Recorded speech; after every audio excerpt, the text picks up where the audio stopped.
wine country of Sonoma, California provides a breathtaking backdrop for the first road course race of the season.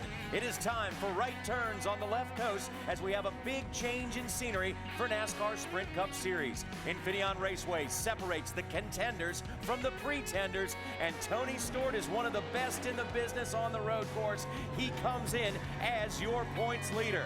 But last week's winner, Mark Martin, is also an accomplished road racer, and he is the most recent winner after his fuel strategy propelled him to victory lane last week. Get on your feet, everyone. It's time for road course racing, and on this Father's Day, somebody is going to say, "Who's your daddy?" from victory lane here at Infineon Raceway.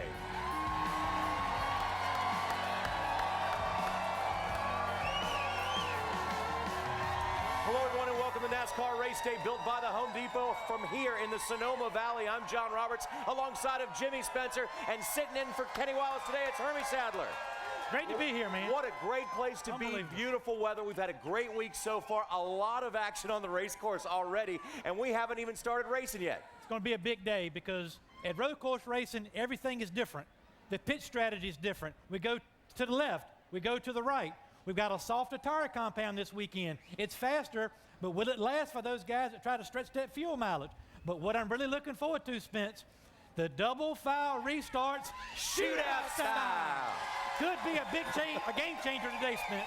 Well, you know the other thing, Hermie, you want to see what happens at Sonoma. Usually in the first 5 laps, there's a caution flag. How about long stretches of green laps, 30 laps or more? It happens here at Infineon, but you know what? Something we've never seen before. Double file restarts on a road course going into a racetrack. I don't even think there's enough room for one car, let alone two. So them double file restarts, shootout style, Johnny, will fix a heck of an event today. All right, well, let's get now the information from where the rubber hits the road, and that's the garage area. Let's bring in Wendy Venturini. Wendy, it's a beautiful day for racing. It is a beautiful day. It's a great day for racing. Happy Father's Day to you gentlemen on the set and all the fathers out there, including my own. Beautiful time in Sonoma. We love coming out to wine country. The weather has been absolutely perfect since we've been here all week. It says 68 degrees. I'm joking around. That is the temperature in the production truck because it's way warmer today. It will reach close to 80 degrees during race time today. Weather has not been an issue, but I tell you what could be, and that is fuel mileage. We see it time and time again when we come to these road courses. Fuel mileage is more important than any other thing here at these road course races. Why is that? Well, you have to worry about those tires spinning and that lack of forward bite. So these engine tuners have been tuning on these engines appropriately all week and detuning the engines to help that forward bite. Now these carburetors, they need to be right on for today's race to get that drivability for those left turns and those right turns. The engines, very important to keep them tuned properly. These engine tuners have been testing fuel mileage leading up to today's race. Now, a guy that had problems with his engine this week, Marcus Ambrose, yesterday in the first practice session blew an engine. He will be going to the rear of the field for today's race, but that wasn't the only problem Marcus got into in the final moments of happy hour. Here it is, Marcus Ambrose, Jimmy Johnson, not once, but twice as the red flag came out for happy hour. Both of those guys sustained damage. You see the in-car angle right there. Marcus Ambrose shaking his head and his hands. And as a result, both cars have damage in the garage area. Both teams have been working on those on the damage of those fenders all morning long. Right behind me, Jimmy Johnson's number 48. The Fab team has been working on this area in that left rear corner still this morning, trying to get it pushed out and properly adjusted for today's race. Both these guys have been busy. These teams have been busy from the damage at the final moments of happy hour. Johnny? Wendy, thanks a lot. There is so much more than just driving the car that goes into winning here at Infineon and the other road course on the circuit. But now you have to run well on the road courses if you want to contend for a championship. With that in mind, let's take a look at the championship standings. And gentlemen, for the first time in 17 years now, we again come into a week where Tony Stewart is an owner-driver on top of the point standings. Yeah, you know, this is a big step for Tony joining Haas Racing. And for him to be leading the points, I'm a little surprised at that, Hermie.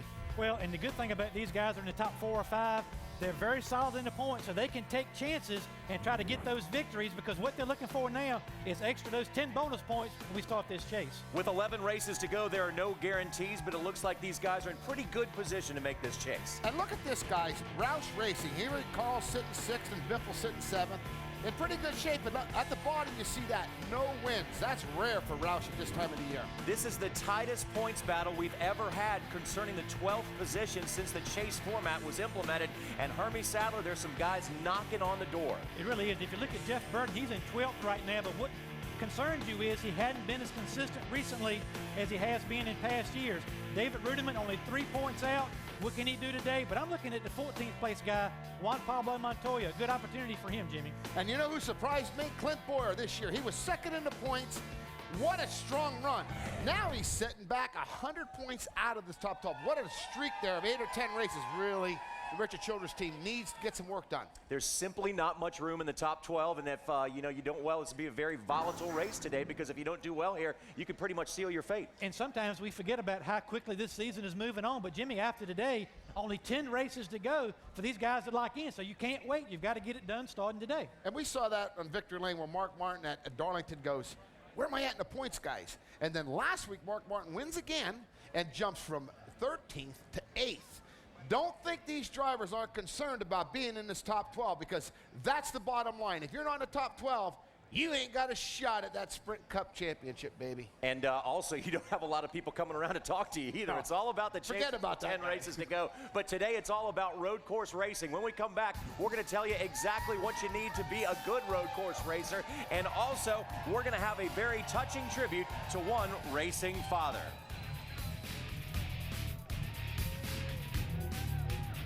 NASCAR Race Day is built by the Home Depot. Visit homedepot.com. More saving, more doing.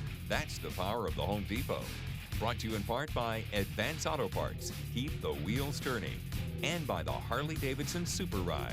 Take the ride of your life today.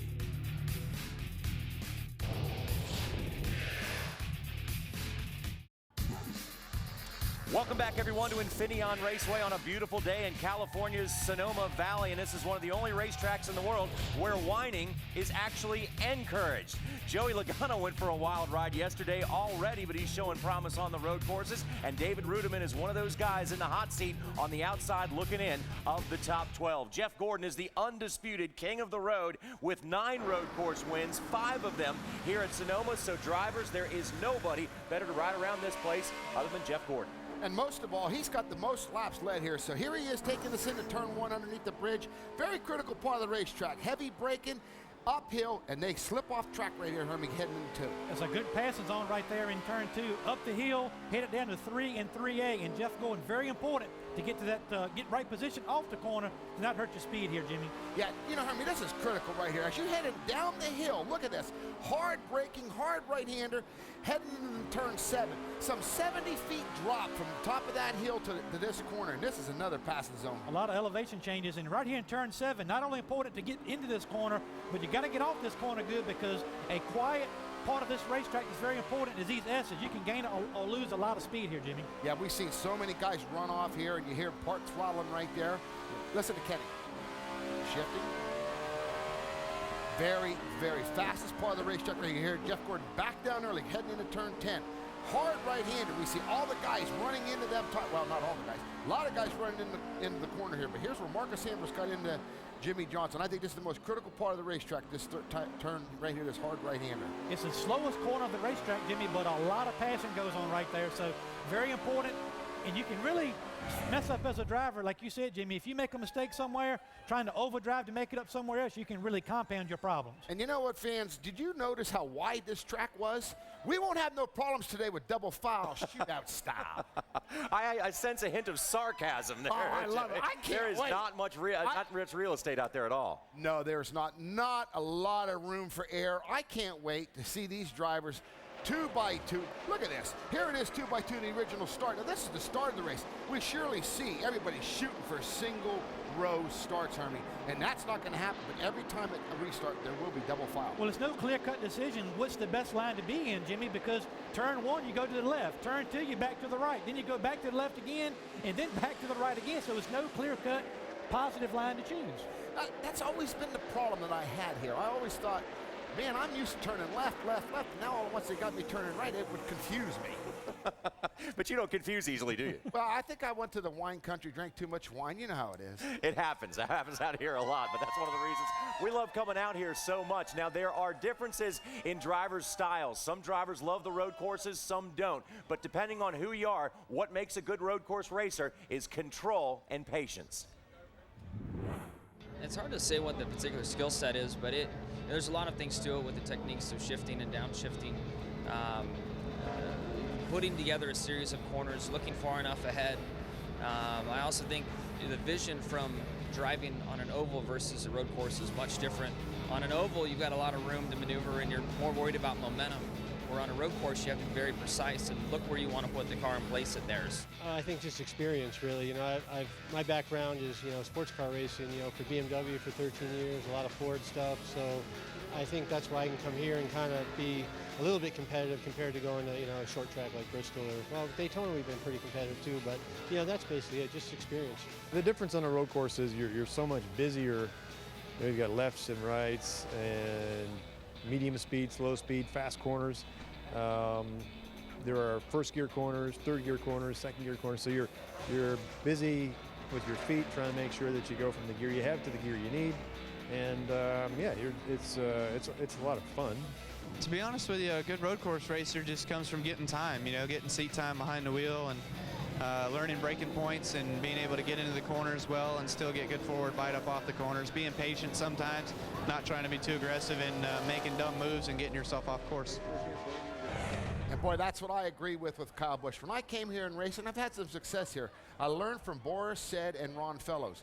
There's a lot of turns at these road courses, and there's a lot of places to a lot of places to lose time. The one thing they taught me is if you mess up in turn 4, turn 5, wherever it is, you can't make it up. Do not try to make it up. And Kyle Busch says it best. A lot of times you just need to learn to be patient. The high-speed corners of braking. The key to this racetrack is to stay on the track and be consistent. That's the biggest thing you have to do here. If you can stay on track, you'll have a good day, Johnny. 11 turns, 110 laps. You can do the math. There are a lot of shifting, a lot of places to make mistakes on this road course. And if you have one happen, chances are you're not going to make it back to the victory lane. Now, if you want to learn more about NASCAR's new race car or anything that goes into putting these cars on the road, go to speedtv.com and check out our Advanced Auto Parts cutaway car. And for more on what goes into the car and an explanation on camber, it is now time for our Advanced Auto Parts Techsplanation with Hermie Sadler. Hermie? Well, thank you, Jared. We talk about here at the road courses, everything is different, including the setup of the race car, because you're not just going to the left, you're going left and right. Let's talk about camber. On a typical race weekend, we have positive camber on the left front, which is when the top of the tire is towed out away from the chassis. The right front would have negative camber, which means the top of the tire is towed in towards the chassis. Well, here making left turns and right turns, the left front has also got to have negative camber, so we got to turn this tire in because we're going left and right. We want to get the tire patch on the track going left and right. And the question is, how do we do that? Well, we take the tire off. The first thing we'll do is we'll replace a long left front upper control arm with a shorter left front upper control arm to get the tire inside closer to the chassis to get that negative camber. The other thing we'll see today with the cars, you won't be able to see it on the TV, is caster. Now what caster is basically the angle between the upper ball joint and the lower ball joint. On an oval, you want more positive caster on the right front. That'll make the car pull to the left. But again, we're going left and right, so you've got to line those things up because you cannot give up speed in the right-hand corners. Most of the right-hand turns are the best passing zones today, so look out for negative camber in both fronts and watch how these guys keep the car straight under braking, and you do that by changing the caster and camber, JR. Hermie, thanks a lot. Still to come on NASCAR Race Day, built by the Home Depot, a tribute to one of America's best-known racing fathers, Patrick Carpentier, sitting in this weekend for Michael Waltrip in the number 55. And you know what? You can't have the GPS device in the car, so you might as well, put the map in there. Imagine the GPS lady, right turn in 0.5 miles. Mark, 3 wins in 09 Martin, stops by for a chat. And we'll also have a guy who knows something about winning at Sonoma. Plus, La French Streaker drops in to pay the boys a visit. Around the Turn, NASCAR Race Day, built by the Home Depot. Another one of the great things about a trip to a road course NASCAR's Top Series is you see a lot of faces in different places that you're not used to seeing. And some of the best drivers in the world join the series for these one-off events. Patrick Carpentier is behind the wheel of the 55, and as Wendy Venturini can tell us now, he most likely has a smile on his face and will do a good job on the road course today. Wendy? Of course, Patrick is always smiling. We love to see this smile in the garage. Patrick Carpentier filling in for Michael Waltrip, the owner of the 55, who was busy with the truck race back in Milwaukee. So Patrick, talk about this racetrack and what does this racetrack mean to you? You're one of the road course specialists, as we like to call them. So I think Michael Waltrip made a good choice today. Yeah, no, I'm really happy. I thank Napa and Michael for this weekend. They're hoping we're going to have some more points and run well. We struggled on Friday, though. I was trying way too hard in qualifying, and we're struggling with the car. And yesterday we changed everything around, and this track's pretty technical, so we ran a little bit more laps and got the car right. And yesterday we had the fourth fastest average lap, so that was pretty good. And I think we ended up in top 10 in practice, so very happy about the car. So hopefully today we move forward a little bit there. Yeah, I always like to look at the lap tracker to see what the average time for all you guys were. You were good on the charts all day yesterday. Longer green flag runs during practice session. What does that mean for today? What can you tell us about strategy here at the road course racing? Yeah, it's going to be tough. It's going to be tough. You know, we got to stop at least 2 times if we get good mileage like we did yesterday. So hopefully we don't panic, smooth, good mileage. And what's going to happen here is the cars that are going to stay pretty consistent after 10, 15 laps are going to be the guys to watch, because the tires this year, they're faster on one lap, but I think they're going to slip away a little bit more in the long runs. So the guys that are going to have good cars in the long runs, they're going to have a good shot at it. All right, your second start for 2009, but this is the only time we're going to see you in a Michael Waltrip racing car. What does the future hold? Are you continuing on with TBR after this, Tommy Baldwin Racing? Yeah, we're going to do Loudon, probably Daytona, Richmond, a few more races with these guys, help them qualify the car. So hopefully it goes well there, and hopefully we never know what happens in the future. Maybe we do another road course here, but right now it's just for this weekend. And thanks, Mike, and thanks, Napa, for this. Hey, it's beautiful. We're at the racetrack. It's fantastic. It is fantastic, and I'll tell you, race fans, Michael Waltrip is not here in Sonoma, but we have heard he will be Twittering during the race, and also, I'm sure, Facebook, every other website out there, text messaging. As long as he doesn't bother Kenny Wallace and give Kenny Wallace his phone number out again, we'll be all set. Michael Waltrip tuning in via technology today. Yeah, I got Michael's phone number, though. It's yeah. We're cool with it. Anything. There's no rules on NASCAR race day. Thank you to Patrick Carpentier. We'll hear from his crew chief, Booty Barker, a little later on in the show. Johnny. Wendy, thanks a lot. We certainly do not condone texting while you're driving a race car, especially on the road course. You may just go off of it. Yeah, but there's a problem. When you text, you wouldn't understand his voice. He has an awesome voice, man. Our Canadian friends, I love that accent he has. Can you text with an accent, Johnny? No, you can't, Jimmy. Don't worry about it. But a very valid point brought up. You know, a so-called road course ringer has never won in Sprint Cup competition, but here's where they will start today. Boris said in the 9th spot, Ron Fellows 29th, P.J. Jones 37th, Carpentier is 38th, and Brandon Ash will start 43rd back there with Marcus Ambrose, another great road course racer, so we're going to see him come from the back of the pack, and we thought we'd ask the Aces themselves if they had a shot at this thing today. I think as we continue to work with James Finch's team here, and when we take the Mikitsuki Chevy to Watkins Glen, I think we'll be a lot better prepared. And who knows? But hey, somebody's got to win on Sunday, and you never know.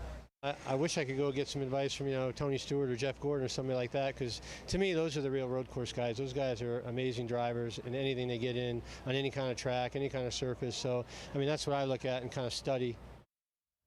And Boris is usually the guy that everybody else is studying. He gives a lot of lessons to other drivers when they go out and improve their road course programs, but we've never seen it before. It could happen at any time. We've also seen first-time winners twice so far this year. What do you think, Jimmy? Can they get this thing done? I really do. I believe that Boris and Ron Fellows are the two most accomplished road racers that have ever come into this sport in the last few years. And the big thing, the reason why I feel that way is their braking points, their accelerating points.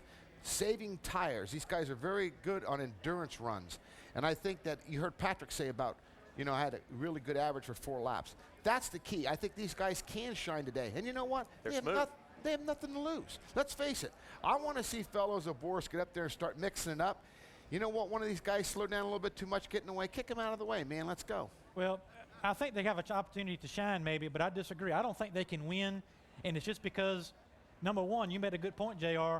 They have taught Jeff Gordon and Tony Stewart. You take Boris Ed and Ron Fellows, those guys have tutored, you know, these other guys how to road race, and if it's just a one-on-one driver versus driver, maybe, but it's too much for them to overcome when you got a team like Hendrick Motorsports or Stewart Haas.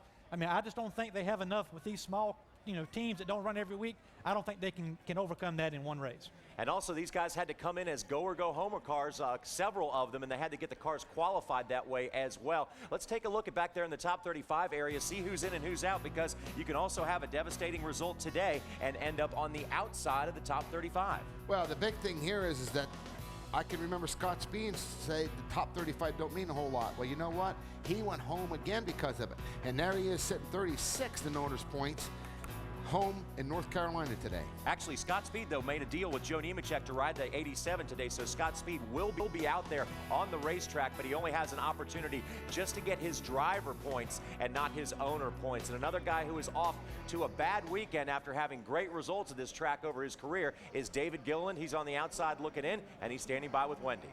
Well, thanks, Johnny. Yes, David Gilliland has had a busy week here in Sonoma, starting because the Adobe Winery, part of his owners, are here in this area. But the week, not so good once we got to the racetrack, David. Talk about the chances of having to go to a backup car and not actually using your own team's backup car. Yeah, I mean, we're, you know, real fortunate to have Adobe Road Winery on the car and Ultimate Limousine this weekend. And, you know, they've given us a great opportunity to come out here and run good. And we had a great primary car.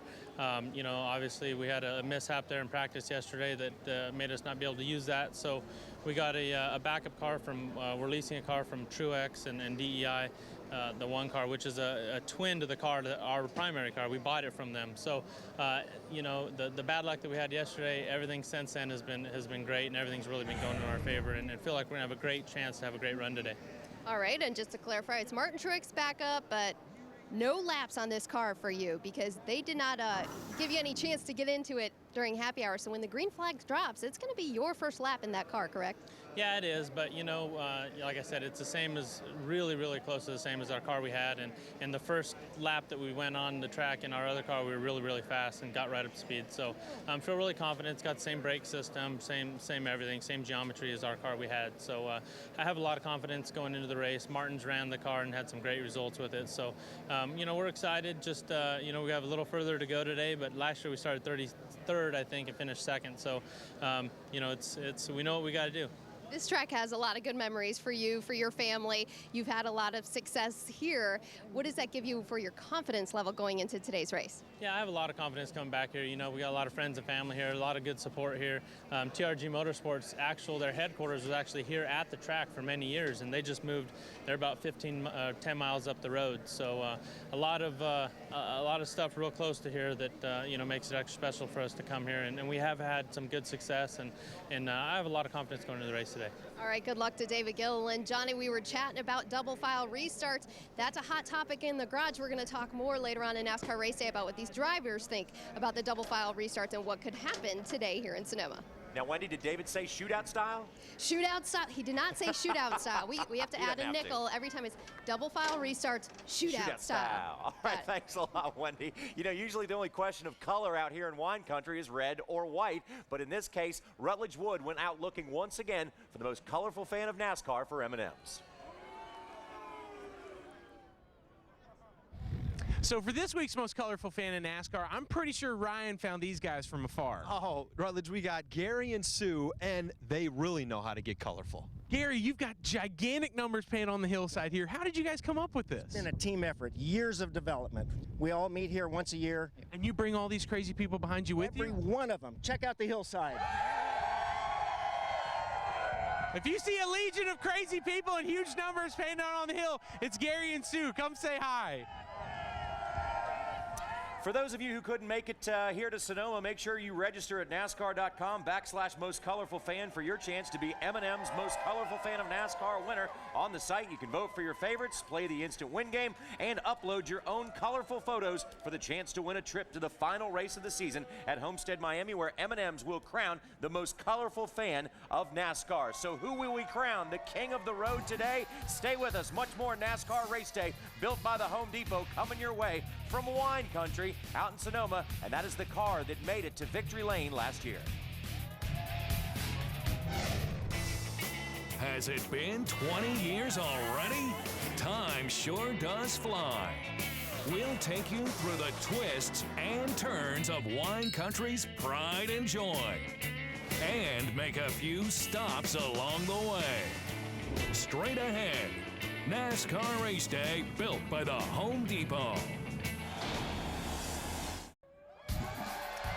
We have seen 2 decades of road course racing here at Infineon Raceway in the Sonoma Valley, and much like the grapes in the barrels all around us, it has gotten better with age. A lot of changes to this racetrack over the years. It now sits 1.99 miles as of 2002, and as many twists and turns along the way as you see on the road course there. Mark Martin has now won 3 times in 09. Not bad for a guy who was supposed to be retired and on the beach with a metal detector. Now he's winning he's winning races in this number 5 car, piloted by Mark Martin. And now Kyle Busch goes for his 3rd straight road course win. Here's how it happened for him at Infineon 1 year ago.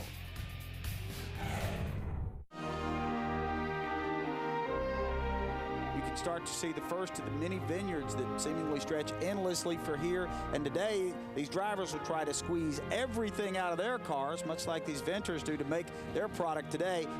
We're getting set to go 110 laps in the Toyota Save Mart 350. The green flag is out.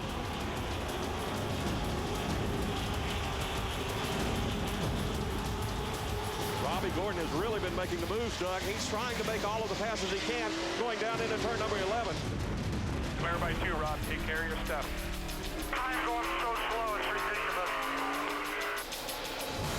Still clear there, all clear. He's looking inside. He's coming inside there. He's got a nose right there. Jimmy Johnson went to the inside of Casey Kane going down into turn 11. He set him up. Back running forward. Doing a good job. Go easy on the brakes. Easy on the brakes. Keep that tire round. Stumbles when I get on the gas.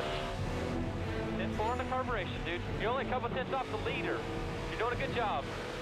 Marcos Ambrose having a great run here today at Infineon Raceway. Lewis. It's more forward 5, more side 5. Careful, buddy. I'll work on the power down right here, okay? The front's not getting any worse, just the back's giving up more. Car's tighter everywhere. I can't change directions no more.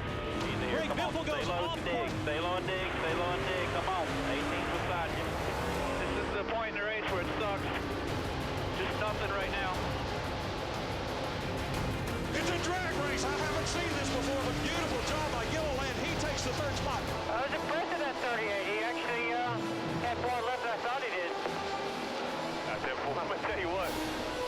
He's fast. Doing good, bud. 3.5 second lead.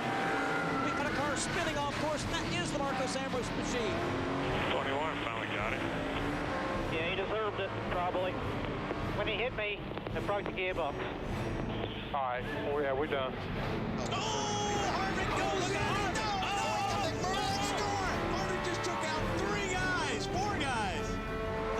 A commanding lead, very smooth through turn number 2. Now he sets himself up in the way here at Infineon.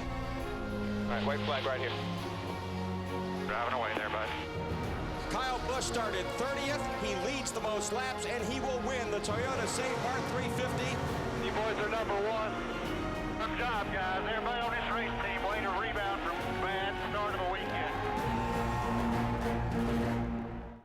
Now, only Juan Pablo Montoya has started farther back in the field, 32nd, and won this thing. That was incredible for Kyle Busch to win from the 30th position. He went on to take the next road course race at Watkins Glen and sweep the season. But now that begs the question, can he do 3 in a row? I think we've got a great shot, better than anybody, you know, winning both of them last year, but still it'll be tough with everybody else where the competition's changed around this whole season since being here last year. It's, you know, there's a lot more guys that seem to want run up front, and so hopefully we can have a good race.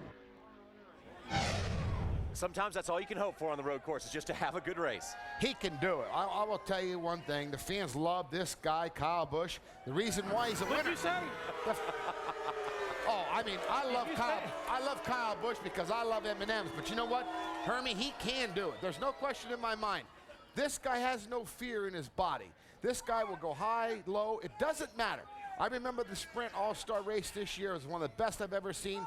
The guy's not afraid. He can make it 3 in a row today. Of all the races he won last year, I'll have to say, when we started this race, he was starting 30th, and I said, he's too aggressive. He'll get off the course. He'll make a mistake. He was perfect all day and dominated this race last year. Plus his M&Ms are good. Yeah, I think we got that point, Jimmy. I know. Yeah. Now here's a point you got to get. The qualifying is very important at this racetrack. In fact, 1/4 of the winners have come from the first position, and Kyle Busch is pretty close to that. He qualified second as he got that 18 machine qualified well up in the field. Boy, that's a pretty car, pretty colors. Very nice colors. Anyway, Jimmy Johnson qualified 11th. Believe it or not, Jimmy Johnson has not won on the road course yet. Yeah, that's a shock, and he doesn't get excited about coming here. But, you know, Hendrick has won a lot, and this guy has been the guy, Jeff Gordon. He's starting 13th. But you know what, Johnny? Hendrick has 5 wins here. That guy's won them all. And Hermie, when it comes to managing fuel mileage, no one's done it quite like Mark Martin last week. Yeah, and don't count him out today. He's won 4 road course races, and he'll be a factor today. He knows how to get it done. Not the way the number 88 team wanted to start this weekend. They qualified 35th. This guy has never had a top 10 in Infineon, but you know what? In the last 2 races with his new crew chief, Lance McGrew, he's had 2 top 15, so there's light at the end of the tunnel here for the 88 team. Let's take a look at Team Red Bull. This is a tale of 2 very different drivers, very different qualifying results, rather. The good was Brian Vickers. Of all the guys that qualified in the top 5, the biggest surprise to me was Brian Vickers. 4th pole of the year, just didn't expect it on a road course. Farthest up he's ever started here before that was 17th. Scott Speed did not qualify, but cut a deal at the last minute to drive the number 87 for Nemco, from Nemco Motorsports. But Johnny, this guy had a good run going. He just needed to slow down a little bit. Back up a half a second, he still makes the race. Scott's a rookie, and he's learning, Hermie. If you're not in the top 35 and you got a good car like he has, you've got to manage your expectations and back off a little bit, as Jimmy said, and get the car on the show. And this situation right there with Scott Speed, he will get the driver points, but not the owner points as far as getting that number 82 car up into the top 35 in sports. So there's the number 83 will lead us to the pole, the first one on a road course for Brian Vickers, and that is one heck of a place to start. Clearly, 2 of the best stories this year have been the number 5 of Mark Martin that he has taken to victory lane 3 times for Hendrick Motorsports. And also, how about the story of Stuart Haas Motorsports, that number 14 with the All-Star win, and then he followed it up with another points victory, that time at Michigan, and now, Pocono, and now Tony Stewart is leading in another area as well, and that is when it comes to souvenir sales. Now, one of the most unique things about the sport of NASCAR is how much, rather than other major league sports, it depends on the sale of souvenirs. There was a time where we saw a sea of green and pretty much nothing else behind us here at the racetrack, and now you're starting to see more and more of the red 14s. Business is picking up, and guys, it just goes to show, you win, you sell souvenirs. Well, Johnny, you know, you're going to have a certain amount of fans that are going to stay loyal to certain drivers. The Dallas Cowboys has a certain amount of fans, but they have not won a playoff game in 10 years. Junior's losing his future fans and his fans. He's not performing. Tony Stewart's performing. Let's face it, this guy is the type of guy that NASCAR fans can get behind because they say, you know what, I like this guy. He goes to work on Monday, you know. I mean, they can be proud of Tony Stewart. And I think the biggest thing of Tony is he's not afraid to speak his mind. He stands up for the fans. That's what made NASCAR what it is. He reminds me a lot of the old man, Earnhardt, Richard Petty. That's why the fans love him. That's why they're rallying around Smoke. And I think a lot of people can relate to Tony. They like the fact that he left a big organization where he was a 2-time champion to kind of forge his own path. I think people like that. But the bottom line, I think Dale Earnhardt Jr. still has a broader, wider fan base. But Jimmy said it. He's just not winning. People buy stuff of the guy who's winning. You don't want to sit in a green shirt beside a guy in a Tony Stewart shirt and talk, you know, the talking everything. And he says scoreboard. Yeah, look at the scoreboard. Yeah, I mean, so one win by Dale Jr. will even this thing back out, but no denying the fact that Tony Stewart has been a great story so far, no doubt. And excuse another wine cliche, but one guy who has definitely gotten better with age here is Mark Martin. A couple years outside of victory lane, then he gets back into victory lane 3 times over the age of 50. Well, the big thing about Mark Martin is you see that smile. You saw him last week. Kenny said on victory lane, he couldn't believe the Mark Martin jumping out, giving that pumping fist. He knows he has a shot at this championship. The big thing about Mark Martin, the fans love this guy. He doesn't have a bad bone in his body. And I think that that's the big thing that people like. They want to hear the good thing about this sport. Mark Martin brings that to him, Hermie. And what I like about Mark Martin, he helps us stay connected to our, loyal fans from the years gone by. To see a guy to come in. Wait a minute, what, you say because he's old? I'm not talking about you, you're 74, but Mark is only 50. But he's really gets back in the car and get back to victory lane. It says a lot about Mark Martin, really does. Okay, so when it comes to souvenir sales, fan base, popularity, and wins, nobody shakes that up like Kyle Busch right now. Well, we know all the fans, like Jimmy said, love Kyle Busch. I mean, you can hear it. They just loving him. Right up front, I see a number 18 M&M sign. Right up front row. The bottom line here, Finn, is that you have to have the guy that's not afraid to go out of the box. That's Kyle Busch. I like Kyle Busch. I don't like some of the things he does, but one thing about him, I like his 100% effort every time he gets in that race car. And if you're winning, you can say whatever you want to say as long as you back it up. And the M&Ms, man, they're good candy. Give it up for Kyle Busch. Come on, let's go.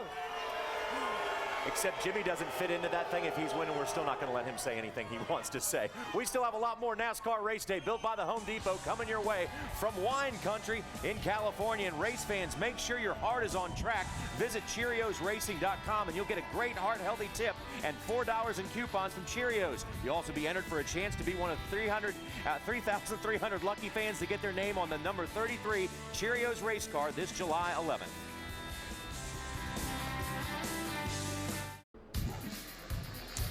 Welcome back to Wine Country, everyone, in race number 16 of the Sprint Cup season. Here on race day, we are the self-proclaimed court dorks of the East, and we love a trip to this beautiful part of our country, one of the most scenic stops we make along the way. It's very important, though, when you come here to road race, because we have 11 races to go before the cutoff for the chase to the Sprint Cup, and that could make or break some drivers. But now for more on the Shell Garage Report, let's go down to Wendy Venturini.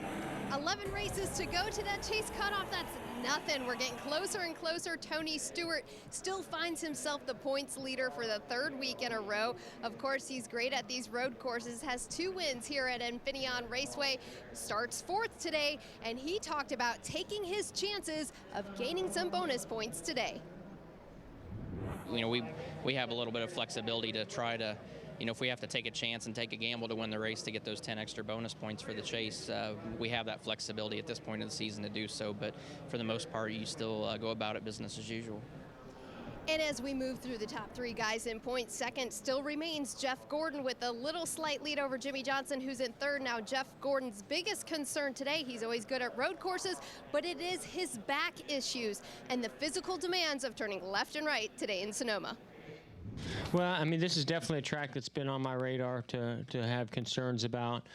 We did a test at Road Atlanta a couple weeks ago, and I was pretty happy with the way things were.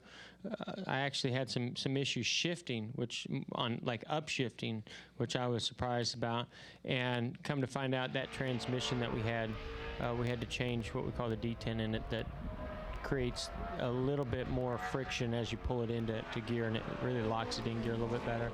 And so we loosened that up and made it a little bit easier to shift. I've been expecting to have more issues under braking, and today we just made single lap runs, no issues. Tomorrow when we make longer runs, I'll be able to know a little bit more. Now, Jeff Gordon qualified 13th, and starting right in front of him in 11th is his teammate Jimmy Johnson, who's third in points, 142 points back. Now, Jimmy Johnson does have a lot on his mind today, that one being he wants a win here in Infineon Raceway. He is still winless at this racetrack, and that, my friend, may motivate him a little bit more today. My biggest motivation is that I've always sucked here in Sonoma. We'll qualify well, but when the race starts, we have our reverse lights on and we're going backwards, and that is enough motivation to me alone. Now, keep in mind, last year, Jimmy Johnson led 27 laps at this racetrack in this race, but came home 15th. So we know Jimmy Johnson knows how to get up front here at Infineon if he could just get the job done today and maybe get a win at this racetrack. As we move a little bit deeper in the field, what is interesting to me is that 8th, 9th, 10th, and 11th place in points. Only 20 points separates that group right there. Mark Martin, of course, moved up 5 spots from 13th to 8th after his third win of the season just last week at Michigan. Kyle Busch has 3 wins also this year, remains 9th in points. He's starting on the outside front row.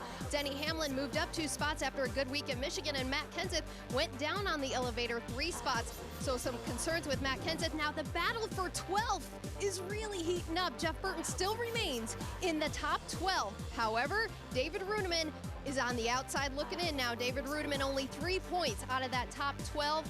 He hopes to gain some points, but look who's on his heels. It's Juan Pablo Montoya in 14th. We know Juan Pablo is good at these road courses. Juan Pablo was 4th in Happy Hour. We expect good things out of Juan Pablo Montoya today. So Hermie, that means a lot for David Rudiman. He's got to worry about the road course races, which he clearly has told us that he's not happy about. And on his heels in points, Juan Pablo Montoya, a former winner and one of the better road course racers here. Wendy, this 12th, 13th, 14th, to me, is the most intriguing points battle to watch today. Jeff Burton currently has a 12th, points position in hand, but he only has one top 5 finish in 15 starts here. David Rudiman, he's 13th, only 3 points back. One race here, where'd he finish? 40th. Juan Pablo Montoya, 14th. He won in 2007. This is his strong suit. This is the place today where Juan Pablo can really get in there and then try to hold on and get into this chase. He's a sleeper right now. Now, we go to hot races, we go to long races, but clearly these road courses have to be the most physically demanding on a driver. Oh, and you heard Jeff Gordon say he tested the road to land and made 1 lap runs here on Friday. But I think, as a driver, this is the most demanding racetrack, the road course. The reason why, a lot of shifting, a lot of turning, the braking force that these drivers use. Very physically demanding on these drivers. What Jeff Gordon's saying about his back, think about all that pushing and shoving on the shifter and the braking, very demanding. So it's going to be a very true test for him, but for all the drivers. It's going to get hot today. It's going to get hot in these cars.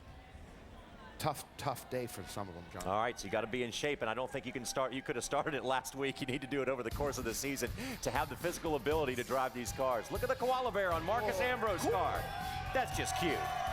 Is it cuter than the Aflac duck? That's good cookies too, Little Debbie's. All right, back with more in a moment. They say many things get better with age, and it's been vintage Mark so far in 09. We head back to 2 of his best seasons and show you how he's getting it done this year. Coming at you, NASCAR Race Day, built by the Home Depot. Today in Infineon Raceway, Kyle Busch will go for his 3rd straight road course victory as he swept these events last year, and he's already on the board 3 times this year with victories, so nothing says he can't make it a 4th here today. Mark Martin is going for back-to-back wins in his 4th of 09. We will hear from Mark the Kid Martin shortly, but as of right now, welcome to Wine Country. We're ready for the twists and the turns of Infineon Raceway. 2 decades of NASCAR racing, and it has definitely gotten better with age. In the beginning, it was old school road course racing at Sonoma. Whoa, this looks like a Talladega draft. 12 turns, including the famed carousel at turn number 6. Up in turn 6, the carousel, and Mark gets the car sideways as he gets in the corner, and Earnhardt just drove by. 2.5 miles of twists and bends that push drivers to the edge. They're side by side through the corner. And now Rudd and Wallace bump, and Rudd runs him off the racetrack. And sometimes over it. Whoa! And Derry Cope has gone up over the tire barrier, up over a bank. Oh my goodness, that is a wild ride. There was controversy. Davey Allison spins as they go into the corner. You know, this is going to be a controversy for a long, long time, but I didn't get a black flag until a white flag lap. I don't know, I just fed up with this mess. Heartbreak. Oh man, no! Mark Martin's car has overturned. And here goes the tire down the racetrack. We weren't supposed to change any tires. We were just going to gas and go, and that's what we did, and somehow the nuts got taken off to the left rear. Determination. And for the first time in his NASCAR Winston Cup career, Dale Earnhardt wins on a road course. And inspiration. Here he comes, Bodine about 5 car length advantage. Jeff Bodine wins. Yeah, there's tears in the eyes right now. Alan, this is for you. I guess everyone knows Captain and I just bought that team here last week, and it's all for Alan and that team. We're looking forward to next year, but we're with a pretty good team right this year. Then in 1998, it was time for a change. And when it's time to change, you've got to rearrange. The carousel was bypassed in favor of the chute, eliminating 2 turns and shortening the course to 2 miles. Jeff Gordon would take over as the road course king in the Sprint Cup Series. He could coast his way home from here. Jeff Gordon is now a 6-year as well on the road courses as he wins his 6th consecutive white left race on the Winston Cup Series. Scoring checkers at Sonoma, a record 5 times. A 19-race losing streak is history. Jeff Gordon wins at Infineon Raceway, his 5th victory at this road course. And if you thought you could only win from the front, think again. The fuel lives and Montoya wins at Sonoma. Juan Pablo Montoya and Kyle Busch took back-to-back victories from a 32nd and 30th place start consecutively. History is made with each right turn as NASCAR enters its 3rd decade here at Sonoma.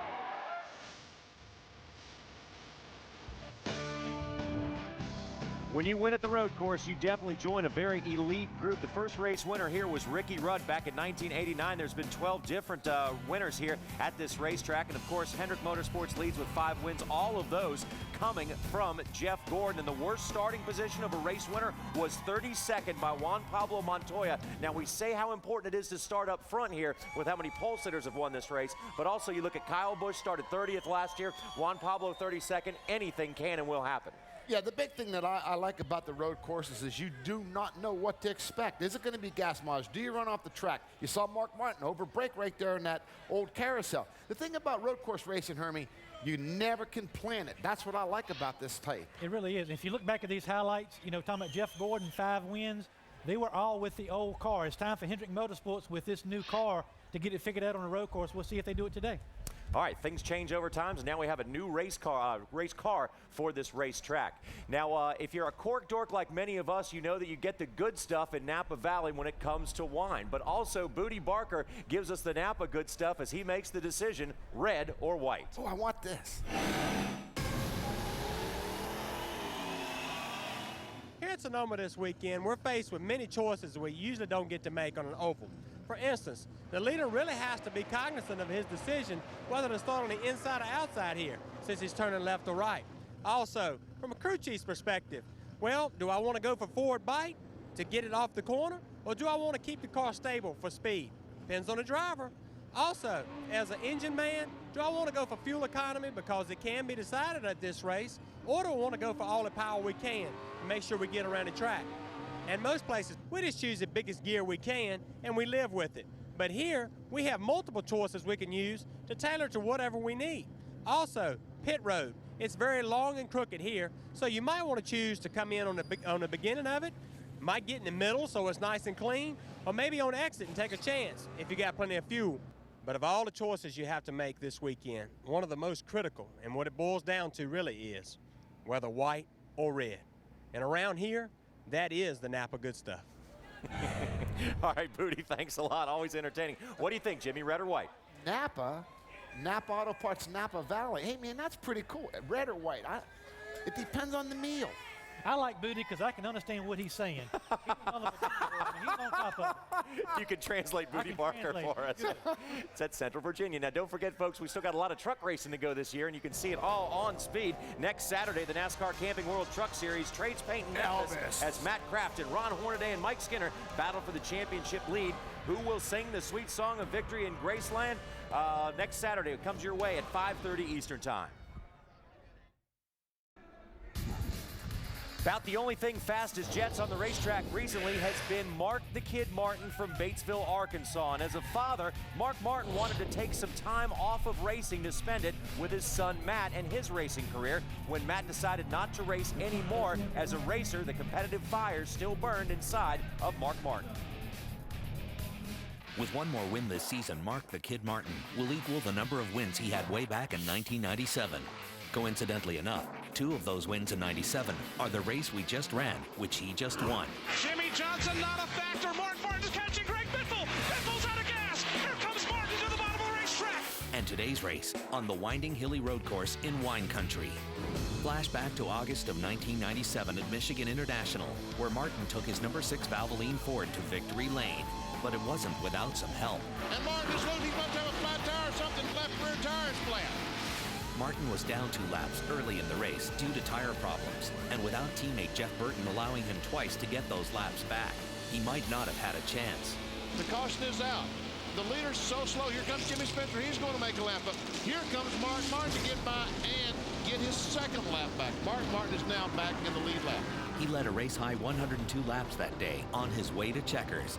From 2 laps down, Mark Martin wins the DeVilbiss 400 at Michigan, his 3rd win here at this racetrack. Contrast that with Sunday, when Martin led just 1 lap, the one that counts. Backing up a bit to earlier in the 97 season, Sonoma was a day of lasts. It was the last race on the old configured track, and to date, Martin's last road course win. He hasn't been to victory lane in 42 races. Right now he's on the pole. In 74 laps, Mark Martin hopes to be in victory lane. But early in the race, Rusty Wallace took the lead. Rusty took a look. He's there. He's got it. Rusty Wallace goes into the lead. Only to see the old tricky turn 7 bite him. And Rusty Wallace, he missed the corner. Whoa! The leader, Rusty Wallace, overcooked it going into turn 7, relinquishes the lead. Martin would ride easy until a late race push from a young kid named Gordon. Look at Jeff Gordon. He is there. Has he been saving something all day long? Wouldn't surprise me. That's his style. He's closing in. But it wasn't enough. He led a race-high 69 of 74 laps, and it turned the tide for Martin. And congratulations to Martin. The drought is over. I asked him, did we win? I couldn't believe it. Martin had 4 wins in 97 and finished 3rd in the point standings. This would set the stage for an even more impressive 1998, his best run on the Cup circuit. With 7 wins and 22 top 5s, Martin would finish the season 2nd in points, a place he had finished 4 times in his long career. While we might still be calling him the Kid now, this may end up being the year we finally call him Mark the Champ Martin. And Mark Martin is still happy after last week's surprising win. Now, I have to tell you, Mark, you and I have something in common. We each have 3 wins apiece this year. Congratulations. Same to you. Congratulations. I'm glad I was your pick last week.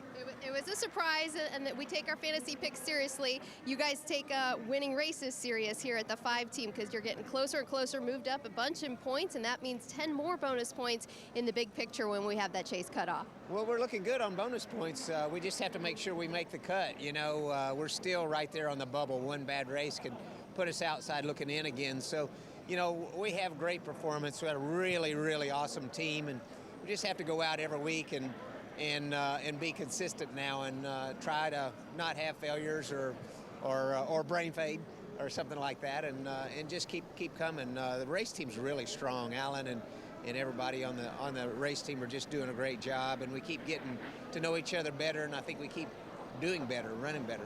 Now, we were just watching the video where you won here in 1997. The last time you raced here was 2006. So when you got in that car on Friday, was it almost trying to get yourself acclimated with the turns here again?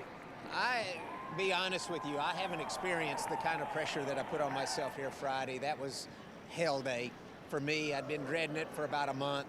And after it was all over with and I qualified and I thought about it for a while, I figured out it wasn't my driving that was that I held the team back. It was the fact that I didn't give them hard enough evidence on what to change on the car. We didn't get the car right because I didn't, say it's this bad. I kept telling Alan, it's a loose to the right, no big deal. And then after it was all over with, I thought, man, if I'd have just been more aggressive and had just known more about what to do to the race car, we would have been better. But we haven't had speed so far this weekend here, but I think the car's consistent. We're going to race the heck out of them. Now, another concern today, you're getting ready to go into this driver's meeting, double file restarts here at this road course. What's your biggest question or concern about it today? I don't know. I know there's winners and losers, in those things, but gosh, it's going to be really, really, really, really a major challenge for all of us. And I just hope everyone is a sport about it, and not try to take more than they're willing to give. All right, well, good luck to you. Mark Martin's headed into that driver's meeting. I'm sure there will be some questions about those double file restarts when they start in just a few minutes. Johnny? Wendy, thanks a lot. Let's now take a look at the 2009 race winners. Among them, Mark Martin and Kyle Busch, who lead the way with 3 apiece. Jimmy Johnson's got 2. Jeff Gordon's up there. And the best part about this is you get 10 bonus points for every race win if you make the chase. But, Jimmy, as Mark Martin just said, those 10 bonus points aren't going to mean anything if you don't make it. Well, that's true. But, you know, when I look at this, 3, 3, 2, 2, 1, 1. The thing is, last year we saw Jimmy Johnson and Carl Edwards and Kyle Busch heading in there with 70, 60 points. A lot of advantage going into these final 10. And the big thing I think that we're going to see this year is we're going to see 2 or 3 or 4 guys possibly tied going into the final 10 of the season. I'm really surprised that the 99 of Carl Edwards and the 16 of Greg Biffle have not been to victory lane yet this year. And, you know, I'm sure they will eventually. Yeah, but these guys, you know, 20, 30 points into a 10-race stretch is a lot of points to give up. But back to Mark Martin. Is not a more well-respected guy in that garage, and he does it the right way, and glad to have him back full time. And you know, the big thing is 32 times this guy is finishing the top 10 in road course racing, most of any driver. All right, so look for that guy out there today because Mark Martin is on fire lately with 3 wins, and he could pick up a 4th here because he has 4 overall career wins on the road course. We're getting fired up for racing out in wine country. It's Father's Day, everyone. You know Jack's got a great relationship with his drivers, but no one's as close as Daddy's girl. We'll learn about the special bond in the Roush household as our salute to Father's Day continues. Heading your way, NASCAR Race Day, built by the Home Depot.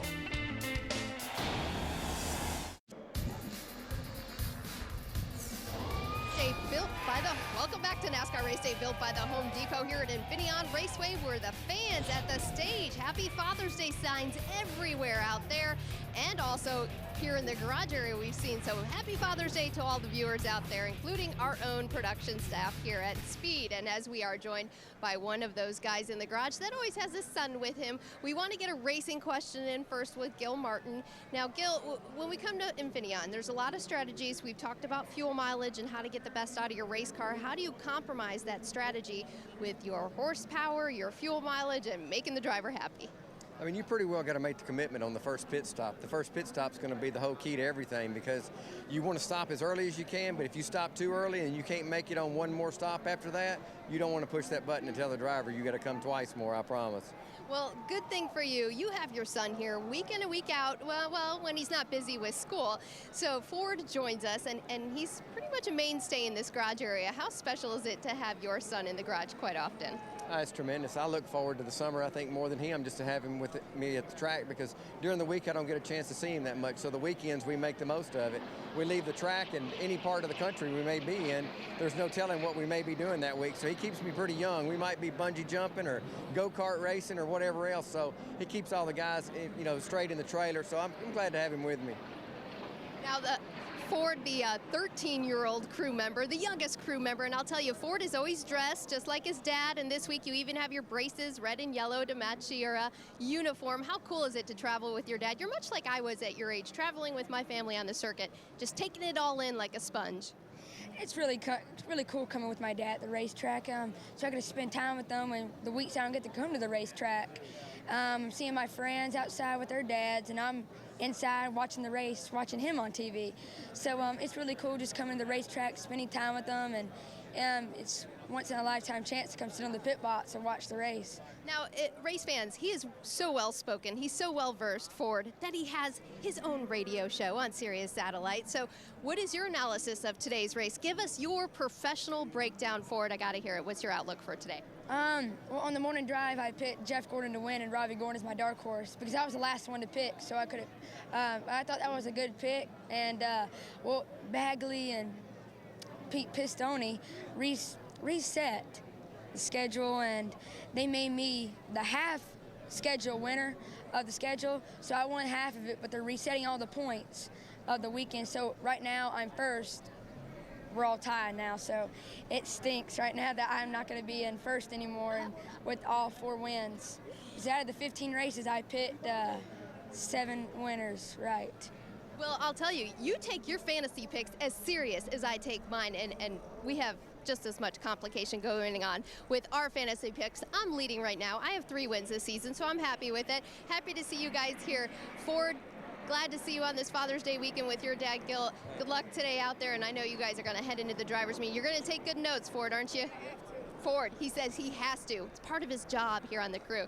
Guys, Wendy, thanks a lot. That's a tough act to follow. You know, Jack Roush has a racing family that includes over 500 employees, but there's one very special racer near and dear to his heart in his own family. From family circles to racing circles, NASCAR is where the bond between father and son can become king. While sons inherit their father's names, daughters inherit their hearts. Every dad is their daughter's hero. Every daughter, daddy's princess. The things that you're exposed to at a certain age leave such an impression on you that you carry that throughout your life. For Jack and Susan Roush, family ties weave a racing fable. A daughter and a dream born together, and a family tree that kept life rooted. I went to work for Ford in '64 right out of school, so when Susan moved to Detroit, she was only 3 weeks old. There's a picture of Susan that her mother took to remind me of how little space I'd given her an opportunity to play. I just grew up around cars. I do have quite a few memories of being at the drag strip. It was a natural progression. You know, we drag raced, and then I wound up really focusing on building the engineering business. One type of racing, one type of motorsport competition just kind of flowed into the other. Right. He sees the checkered flag ahead. Mark Martin wins! Led by a former school teacher who learned from his family, Roush Racing graduated into a 5-car program.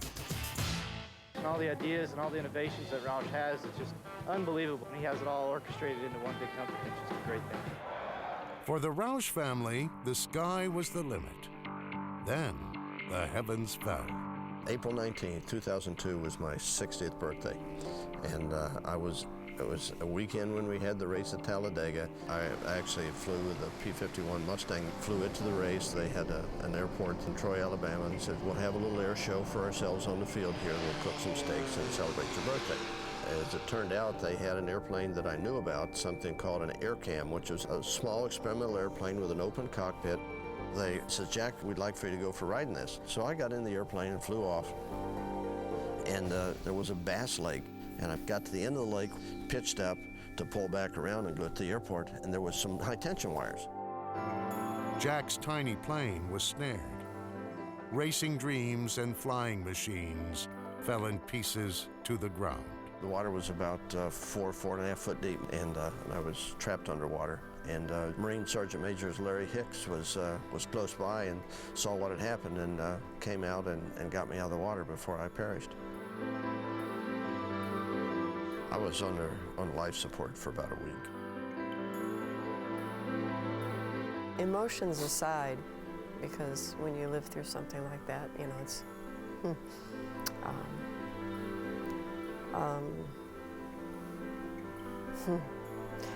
Walked into the room and you had tubes coming out of you everywhere. There was a long period of uncertainty. The family withstood the storm. Roush Racing won back-to-back titles in 2003 and 2004, the last Winston Cup and the first Nextel Cup. From seeds sown by Jack's guiding hand, the family tree branched out. With a fairy tale life and a fairy princess of her own, Susan rediscovered her father's racing roots. In 2008, Susan competed for her first win. This was the life a daughter had inherited. Racing dreams carried on butterfly wings. She does. Runs a 10.71 on a 10.71. What a job for Susan McClellan out of Livonia, Michigan. It's very, very wonderful to be able to share that with my daughter the way I grew up. You know, just to know that the things that she's experiencing are very much like what I experienced. I had no idea where that was headed, or I probably would have taken leave.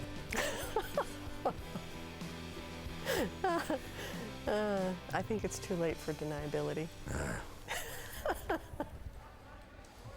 I think we can all sit here today and say we're very thankful and also very lucky that Jack Roush is still with us. Yeah, no question about it. I mean, that was divine intervention right there. But when you think about, that's a good story because all of us have family members that are involved in racing at so many different levels, but not on TV and people don't know about them. So a great story. We learned a lot about Jack Roush and his family.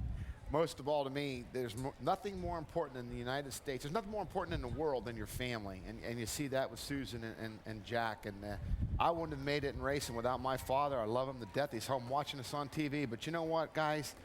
Remember your family. And that's the thing I remember right there when she said she saw her dad with all them tubes. That's the relationship you have with your dad. That's special. I want to take a minute to send a special Father's Day wish out to Bill Venturini, Russ Wallace, Herman Sadler, Ed Spencer, and Howard Roberts. They're the ones that are responsible for us being around here. We love yous, baby. Yeah, thanks, Dad. We got to take another quick break here, but when we come back, much more from Infineon Raceway as we get ready for Father's Day racing, and somebody's going to be able to say, who's your daddy in Victory Lane this afternoon, because they're going to get a big trophy, a big check, and bragging rights from the road course. This is NASCAR Race Day, built by the Home Depot, and we are in Sonoma Valley, wine country, USA, under beautiful sunny skies, getting ready for the first road course race of the season, the first of two, and now only 11 races away from the cutoff. This is a very important race for all 43 drivers on the track today, and Hermie Sadler now shows us some of the special things about this road course at Infineon. On the racetrack here at Infineon, our first road course race of 2009, and a challenging racetrack it is. Look at the elevation change right here. We're standing at the entrance of turn 2. That's turn 1 at the bottom of the hill. Turn 2, the first real passing zone on this racetrack once you come past the start-finish line. Now, turn 2 is not a place where you'll actually outbrake your competitor. It's a situation where when he comes out wide to get an arc into turn 2, you slide on the inside to take track position away. Now, the key here is getting that position and getting a good run off turn 2.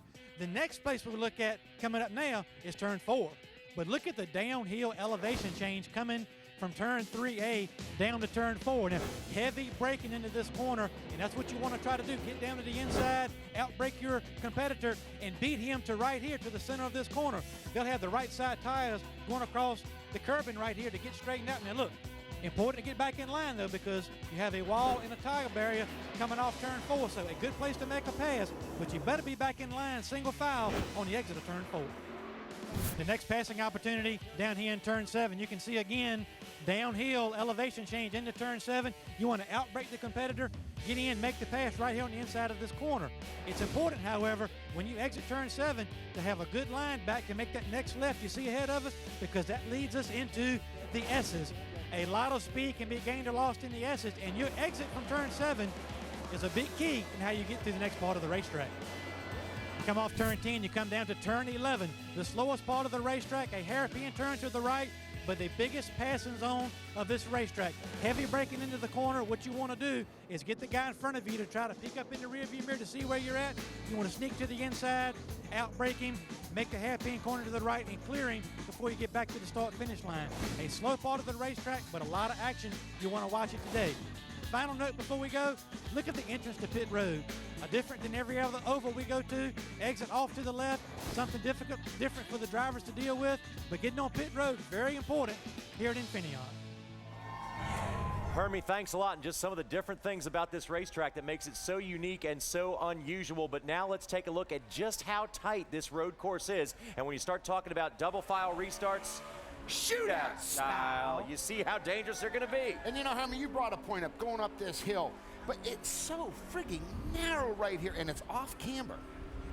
I mean, 4 stories. You go from turn 1 up to turn 2, and what really hurts you on a road course is if you miss, a corner, it really messes up your line and entry for the next corner. So it really gets your rhythm off key too, Jimmy. But Hermie, how can you even get alongside of another guy? Here, look at this. Now they got a curb here, and then there's another curb. What the heck is going on? How are we going to get too wide there? Unbelievable what this double file restart shootout style is going to do for us today. Remember this corner last year? Harvick took 3 out at one time. He was bowling. He shot the 7, 9, and 10 pin right there one time. And we talked about some of the road course regulars, Jimmy, how good they're able to get down in the corner and not wheel hop. We'll see a lot of that today. Guys trying to outbreak another guy on the inside, spin the rear tires and get sideways and possibly cause an accident. And I like what you said about the front tires. These guys break in straight lines, and this here is the most critical part of braking. When you enter this corner here, notice this is Tony slowing that car down off the brake. If you slide, you know, when you come into this hairpin turn, and if you have a tendency to overbrake, you will slide the right front tire. Watch this rate. You'll see these guys start smoking these right front tires. Look how narrow. And Jimmy, if you don't make the pass, get beside him getting into turn 11, what you want to do is have the guy in front of you at least overshoot that corner a little bit, give you a little bit of room to make that right-hand turn, get back in the gas. Right there, Marcus Ambrose in the back of Juan Pablo. That was pretty cool, though. Pretty cool if you're Ambrose, not Juan Pablo. Yeah. Yeah, now so much about NASCAR is about going fast. And here at Infineon Raceway, Brian Vickers' pole speed was 93.6 miles an hour. Not the kind of speeds we're used to, but just because we're going slower here at Infineon doesn't necessarily mean that they don't wreck hard here.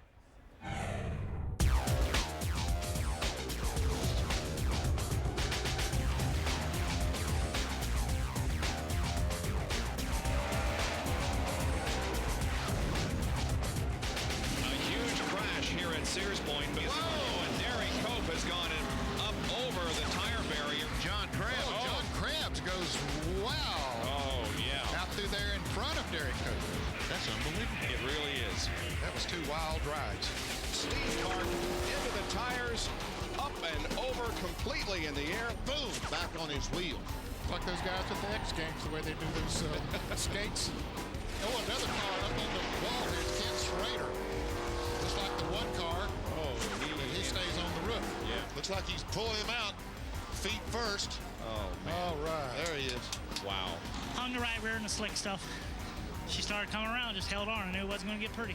Boy, you say road courses aren't exciting and can't be a little bit dangerous? Kenny Schrader just showed. Oh, no! Hard lick. Carlin Marlin in the 14th car, and they're still stacking up. One car, T-bone Schrader extremely hard. Oh, it was an incredible lick. Tom Hubert nailed Kenny Schrader. Dale Jr. gets in the back of J.J. Yaley. Kyle Petty just rams into the back of Joe Nemechek. And they just start stacking in after that. And a big pile up here. There's trouble everywhere around this course. Now, when you talk about pit strategy here at Sonoma, a lot of crew chiefs like to count the race backwards from the end of the race to the beginning to decide when to pit so you're in there at the end. We've seen fuel mileage battles here before, and we could see another one this afternoon. For more on that, let's now go to Chad Knaus with our Sunoco pit strategy of the week.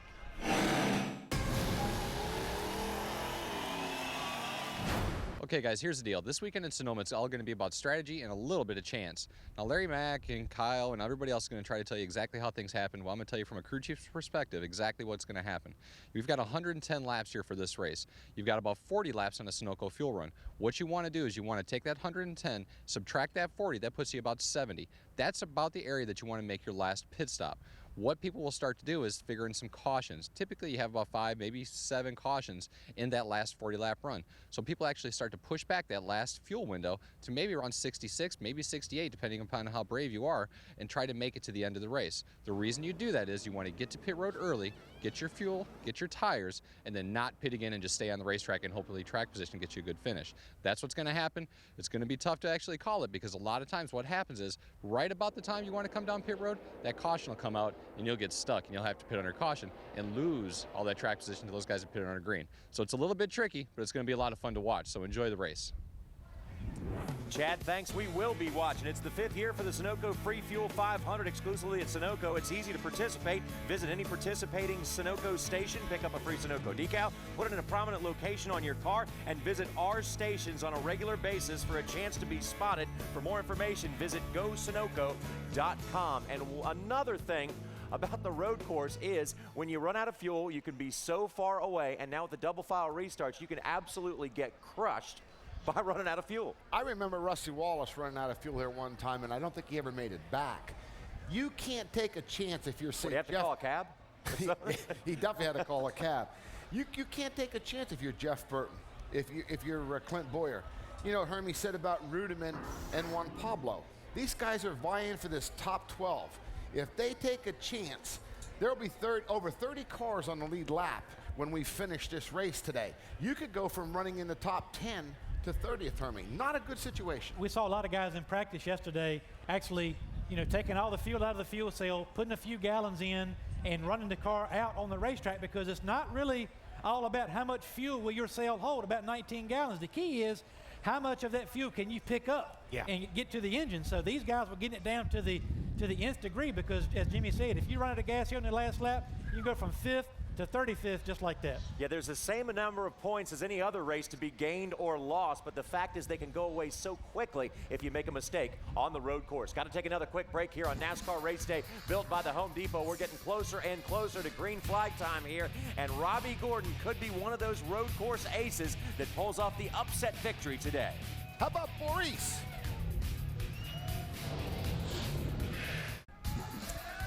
The wine country of California provides the beautiful backdrop for today's race, and Infineon Raceway is going to provide the excitement for the Sprint Cup Series. As we come in to this road course here on the West Coast, Tony Stewart leads us in championship standings, and when he took that over a couple of weekends ago, became the first time in 17 years that an owner driver has been there. Kyle Busch is the defending champion of this race and has won 3 so far, and he could make it 4 today, but Mark the Kid Martin is going for back-to-back victories, and it was his fuel strategy that provided the champagne popping last weekend, and he could be doing that again today if everything plays out in his favor.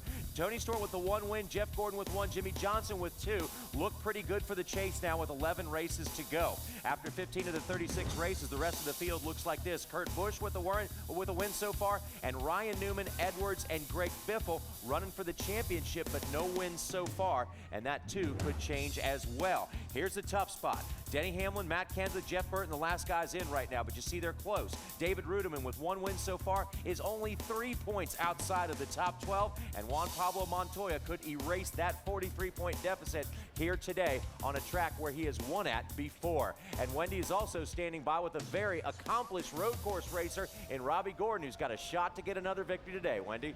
Yeah, things look good for Robbie Gordon today. Robbie, the drivers' meeting just let out. Was anything discussed about the double file restarts? Because I think that was a concern by a lot of drivers today. Well, I think it is a concern. Obviously, the track's very narrow here going through turn 1 and turn 2, but it's double file restart the entire race. I think that we've got a pretty good plan. We're starting 22nd, so we just got to be cautious getting through there. Same thing we do at the start of every race, so just take it one at a time.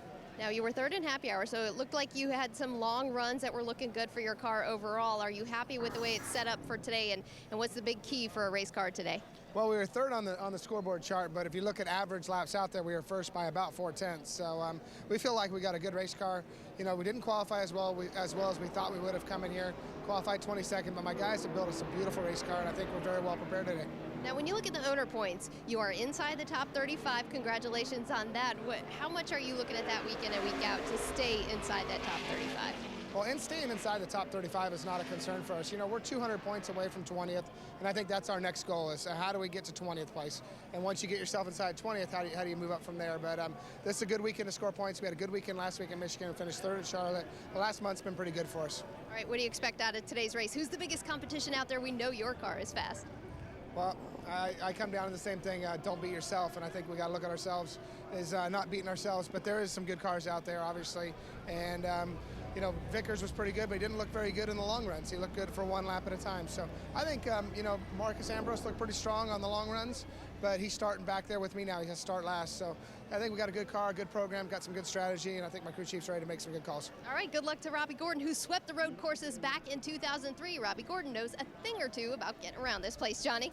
Yeah, he sure does, Wendy, and especially dangerous when he says he was first over the long run when it comes to lap times. That's pretty dangerous. Now, on any given race day, David Hoots is the boss, and just a few moments ago, he addressed a question from driver Jeff Gordon about local cautions.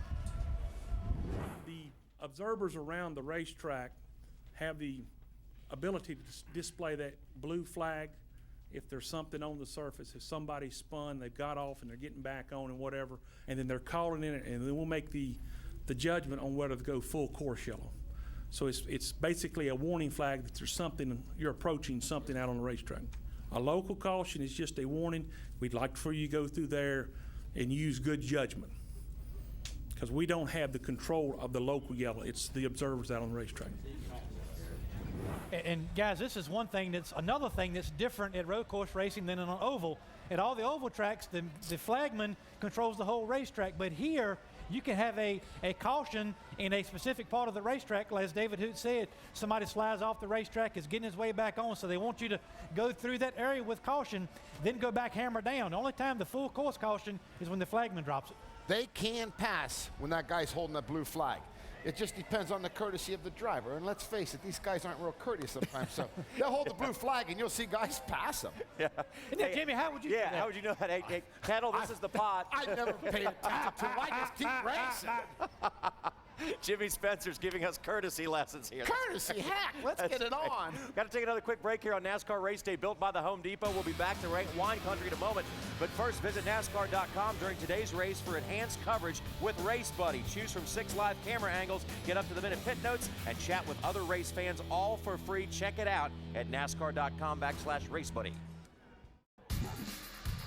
This is the only racetrack in the world where whining is not discouraged. It is encouraged here in wine country, and we've got race number 16 of the season, 11 to go before the chase cutoff, and this is race number 1 of the 2 road course races this year. Jeff Gordon is the man when it comes to driving on the road course with 9 victories, but he's got tough competition behind him on and off his own team, and anybody that walks out of here with a trophy today will be tired. They'll be beat up on a little bit, but they will be very happy because they will join the elite group of road course winners. Back with more Race Day in a moment. NASCAR Race Day is built by the Home Depot. Visit HomeDepot.com. More saving, more doing. That's the power of the Home Depot. Brought to you in part by Wall Trimmers, now with the power of lithium ion. Go to walltrimmers.com. And by Cheerios, good for the heart.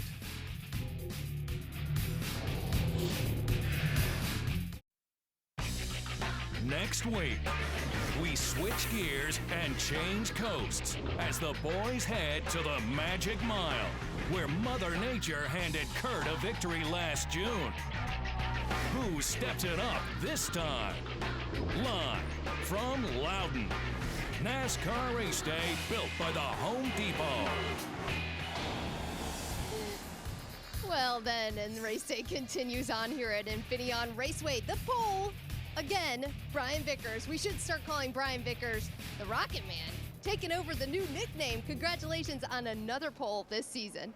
Thank you. No, it's been good. We've been really good on qualifying day. We've been good on race day as well. We haven't clinched that trophy yet, whether it's been one thing or another, but hopefully we can do it today.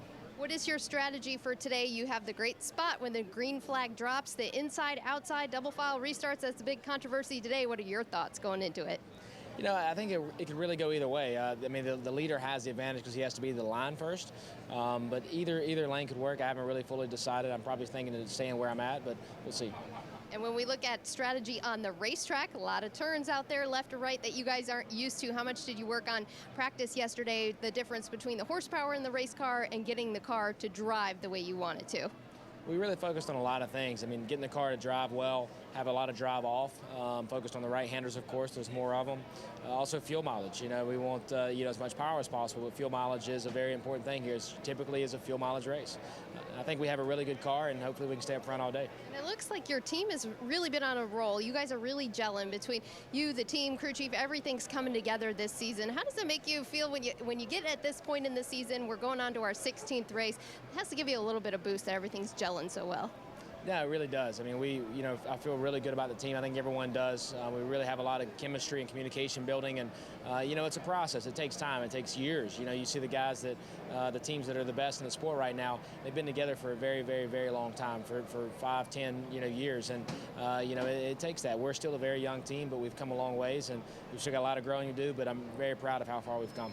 And that is true. Brian Vickers will start from that top spot today, and as you heard it, he's still not even sure inside or outside lane that he'll choose when the green flag drops. Johnny?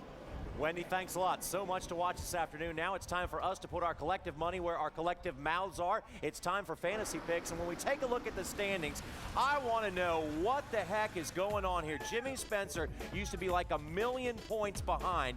He takes 5 cars, and now he's 54 out of it. Highly controversial. I like NASCAR. I write the rules. What do you guys think? All right, let's not waste any more time arguing that one. It's going to be forever. And you guys, I understand you're not going to give out Kenny Wallace's cell phone number, but you're going to make Kenny's pick for him.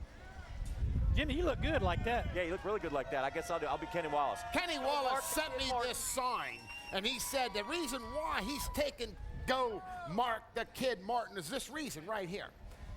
Not a bad pick at all. He's a smart driver, he said. He can win on fuel mileage. He's got the most top 10 finishes. Mark the Kid Martin out of Batesville, Arkansas for Kenny Wallace. And Kenny's a pretty good artist, it looks like. Oh, you know he is. All right, your pick now, Jimmy. Hey, my pick. Hey, you know what? Hey, you get one this week. No, you know what? On Wednesday night, this guy, 2227th game, Ivan Pudge Rodriguez, my buddy. I met this guy. He's a fan of mine when I was Nextel Cup racing, and he drove he played number 7 he wasn't Texas born in Rangers. 1929. How could he be a fan of yours? 14-time All-Star, 13-time Golden Gloves. He had number 7 Texas Rangers. Well, I drove number 7 also, and Robbie Gordon's driving 7. And you know what? Robbie Gordon's going to win this race today for me and the Pudge. Congratulations, Pudge! Oh, Pudge! Keep it up, baby! He could easily get it done, and now we go to Wendy Venturini, who has now scored her 3rd victory of the season. Way to go, Wendy. Well, thank you, gentlemen. The 48 team, you see them there just stretching, much like I am right now, because I am stretching to get ready for another victory today. But I'm not going with 48. I'm actually going to go with the 39 of Ryan Newman. Hasn't ever won here at Infineon, but I think he's going to be pretty darn good. He's on a streak. Now, last week he didn't do so well at Michigan, but he's hoping to get back on his top 10 streak. And look at this, guys. There's a horseshoe, so it must be luck. Ryan Newman is going to get to victory lane, and I will have 4 wins when we leave Infineon. Hermie? She is very, very cocky. Yes, confident. Confident. Confident. Well, if I had won 3 times, she got to be cocky and confident too. But look, Juan Pablo Montoya is 14th in points. He said earlier this weekend he's zoned in on that chase. He knows he needs to run up front. This is a big weekend for him. I need some points also. I'm taking Juan Pablo Montoya to win his 2nd race at Infineon. Now, because of the skullduggery that went on with Spencer, I'm now last in the standings, so I'm picking last. So I'm going to go with the guy that's starting last, Marcus Ambrose. Ooh, the Tasmanian Devil is going to drive all the way up through the field because 4 different drivers have won from the back of the pack. And I think even though we got the double file restarts and it's going to be very tough to pass, Marcus Ambrose is going to win today. So now let's take a look and we'll recap our picks, see who's got whom. And Kenna Wallace has the 5, Spencer's got the 7, Wendy Venturini with Ryan Newman, Hermie with Juan Pablo, and the one who's actually going to win the race today, and it's going to be a very cool victory lane. It's going to be Marcus Ambrose. That's pretty interesting, but you know what I got to say? Fans, I'm excited about this race today. Double file restarts. Pay attention. You have no clue what's going to happen. That's why I'm excited about it. And those of you listening on the radios and scanners at home, 2 spotters for a lot of teams today. The primary spotter can't cover the whole racetrack. Listen out to make sure how they mesh on the radio and nobody steps on one another on the radio. That can cause a problem.